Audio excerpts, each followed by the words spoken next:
ನದಿಗಳನ್ನು ನಾನು ಬಲ್ಲೆ, ನದಿಗಳನ್ನು ನಾನು ಬಲ್ಲೆ.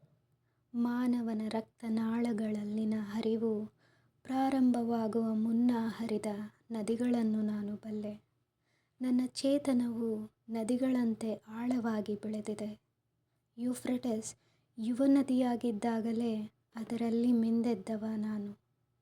ಕಾಂಗೋ ನದಿಯ ತೀರದಲ್ಲಿ ಗುಡಿಸಲೊಂದನ್ನು ಕಟ್ಟಿ ಅದರ ಜೋಗುಳದಲ್ಲಿ ನಿದ್ರಿಸಿದವ ನಾನು.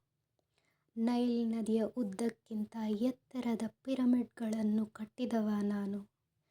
ಮಿಸಿಸಿಪಿ ನದಿಯ ಗಾಯನವನ್ನು ಆಲಿಸಿದ್ದೆ ತರುಣ ಅಬ್ರಹಾಂ ಲಿಂಕನ್ ನವ ಆರ್ಲೀನ್ಗೆ ಹೋದಾಗ. ಮುಸ್ಸಂಜೆಯಲ್ಲಿ ಮಿಸಿಸಿಪಿ ನದಿಯ ಹೊಂಬಣ್ಣವನ್ನು ಕಂಡವ ನಾನು. ನದಿಗಳನ್ನು ನಾನು ಬಲ್ಲೆ, ಪುರಾತನ ಮಂಕಾದ ನದಿಗಳನ್ನು. ನನ್ನ ಚೇತನವು ನದಿಗಳಂತೆ ಆಳವಾಗಿ ಬೆಳೆದಿದೆ. ಸ್ನೇಹಿತರೆ, ಈ ಪದ್ಯವನ್ನು ಲ್ಯಾಂಗ್ಸ್ಟನ್ ಹ್ಯೂಗ್ಸ್ರವರು the Negro speaks of rivers ಅಂತ ಬರೆದಿದ್ದಾರೆ. ನಾನು ಅದನ್ನು ಕನ್ನಡಕ್ಕೆ ಅನುವಾದ ಮಾಡಿದ್ದೀನಿ. ನಿಮಗೆ ಇಷ್ಟ ಆಗುತ್ತೆ ಅನ್ಕೋತೀನಿ. ಧನ್ಯವಾದಗಳು ಸ್ನೇಹಿತರೆ.